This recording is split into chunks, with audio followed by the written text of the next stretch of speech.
रायपुर तालुका परतूर के ग्राम सेवक वानखेड़े इनके मनमानी कारोबार की वजह से बहुत से शेतकरी सरकारी योजना व लाभ से वंचित।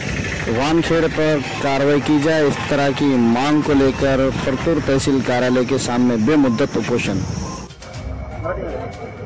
आज इथं जमलेले हे सगळे रायपूर शिवारातील शेतकरी आहेत की ज्याच्यामध्ये आनंदवाडी, शिरसगाव व रायपूर या तिन्ही गावाची जी शेती रायपूर शिवारामध्ये आहे त्या गावातले शेतकरी आहेत। नोव्हेंबर डिसेंबर 2023 मध्ये जे अवेळी पाऊस झाला, अतिवृष्टी झाली, त्या पावसामुळे आमचं सोयाबीन, हरभरा, तूर, कापूस, मोसंबी आणि बाकी इतर सगळ्याच फळपिकाला खूप मोठं नुकसान झालं व ती नुकसान भरपाईची पंचनामे करून याद्या द्यायचं काम होतं। तर तहसीलदार मॅडमनी सगळ्यांना आदेश काढले होते कोणतं काम कोणी करायचं, तर त्यानुसार आमचे जे ग्रामसेवक होते त्यांना जे काम दिलं तर त्यांनी ते याद्या आज 6 महिने झाले तरी पूर्ण करून दिले नाहीत। त्यामुळं त्यांच्या विरोधात आम्ही शासनाचा निषेध व ग्रामसेवक साहेबांचे हे जे हलगर्जीपणा आहे त्याच्यामुळं हजारो एकर जे क्षेत्र आहे बाधित होऊनही त्या एकही एकरला 1 रुपयाचाही लाभ मिळाला नाही। लाभ का मिळाला नाही तर आज याद्याच तयार नाही आहेत आणि शासनाला दाखलच केलेल्या नाहीत। त्यामुळे आम्ही हे आज उपोषणाला इथं बसलेलो आहोत।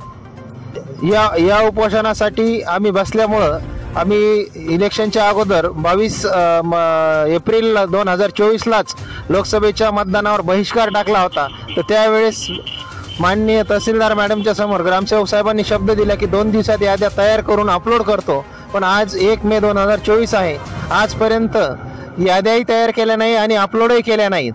तर मॅडमने वारंवार सांगून, व्हिडिओ साहेबांनी सांगून हे खालची यंत्रणा त्यांचं काम ऐकत नाही आणि करत नाही। त्यामुळे आमचं शेतकऱ्यांचं खूप मोठ्या प्रमाणावर आर्थिक आणि मानसिक ह्या दोन्ही पद्धतीने आमचं नुकसान होऊन त्रास होत आहे।